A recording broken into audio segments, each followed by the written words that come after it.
everyone, welcome back to Fullerton Academy. This is part 2 of our box plot lesson. So I'm going to get started right now. The first thing I want you to know is that I changed the scenario. Now we're going to represent students at a park. So we want to know what are the ages of children at a park. This is the information that was provided. So the first step that we're going to take right now is to order the numbers from least to greatest. Let's do this. The youngest child at the park is 1 year old. We have a 2-year-old. And we have a 3-year-old. We have 2 4-year-olds. We have 3 5-year-olds.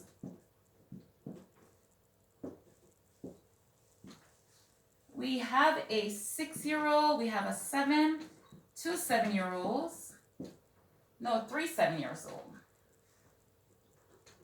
Okay, great set of data. All right, so let's just make sure we have the same number. So there's 1, 2, 3, 4, 5, 6, 7, 8, 9, 10, 11, 12. 12, perfect. So what that tells me is I could divide my numbers evenly because they're even. So it means that there's going to be 6 numbers to the right and 6 to the left. So 1, 2, 3, 4, 5, 6. So I'm going to use a different color so that you can clearly see it. 1, 2, 3, 4, 5, 6. Perfect. So this side should also have 6, and it does. So now we're going to identify the median. So if you notice, both numbers are 5, that's in the middle, so that means the median is going to be found at this location. So the median is equal to 5. The next number that we're going to locate is going to be my first quartile. And as you know, we're going to find the median between this set of data. So guess what? We have 1, 2, 3. So it's going to be in between. So this is going to be my location. So this is going to be the first quartile. And that location, the number between 3 and 4 is going to be 3.5. The next number that I'm going to choose is the third quartile, which is going to be located at this point because it's 3 numbers to the left and 3 to the right. So it's going to be 6.5. And the last but not least is the minimum and the maximum. So let's locate those numbers. Easy, easy, easy. 1 represents the minimum. And 7 represent my maximum. So what's so wonderful about this data is we do not have an outlier. And how do we know there's no outlier? We can tell by looking. This is a normal set of ages of students that would be found at a park. So there's nothing weird about it. So from that reason, I can tell that there's no outlier. Also, the range can also tell me there's no outlier.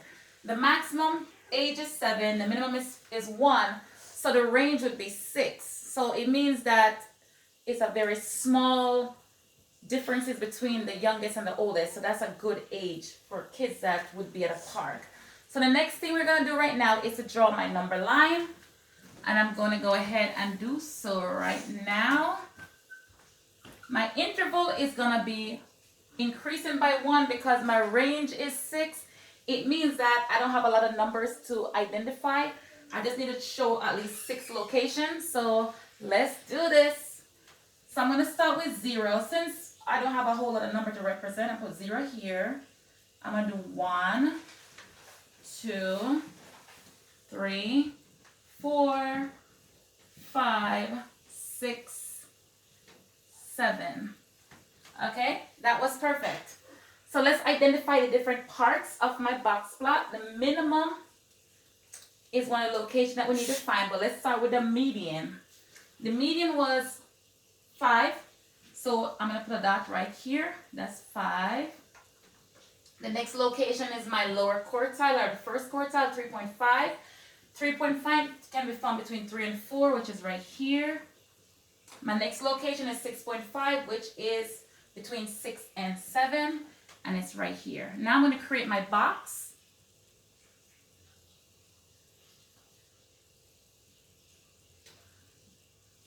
Now I have my box plot.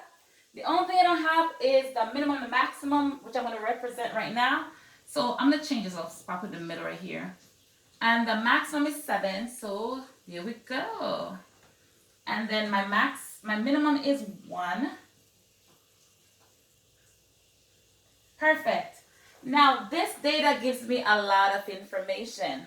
So let me bring it into context so you can make sense of why we need to learn the box plot and what does it really mean. How do we interpret this box plot? Let's say I have a daycare center, right? And I want to pass out flyers to parents. And the ages of children that that comes to my daycare is between newborn and 3 years old. So I want to look at this box plot to see if it makes sense for me to promote at this park for the ages of children that are there right now. So let's take a look at the box plot only. Okay, so I noticed from 1 to 3.5 that represent 25% of my data. If you notice, most of the kids in this section, which is 25% of the data, is between 1 and 3 years old. So I'm not going to get a lot of business if I go to the park and promote to those parents, because most of the kids at this park, based on this data, 75% of the kids are between 3 years old and 7 years old. So I'm not going to do a great job with promotion. So this is not a place I want to promote my business. But let's say I have an after school program and I'm looking for elementary school students. And elementary school students between the ages of 5 and let's say 7. Would I want to go and promote? Let's take a look at my data.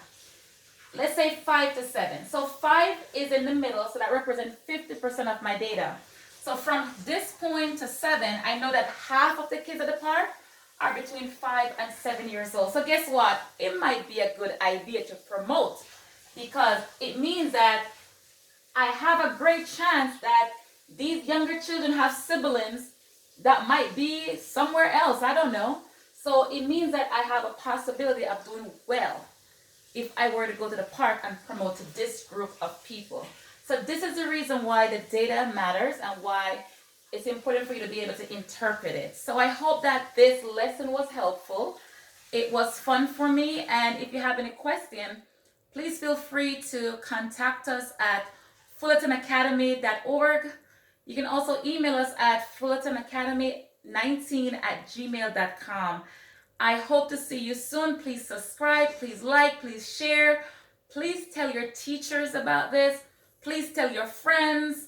And I will see you soon. Have a wonderful day. Bye-bye.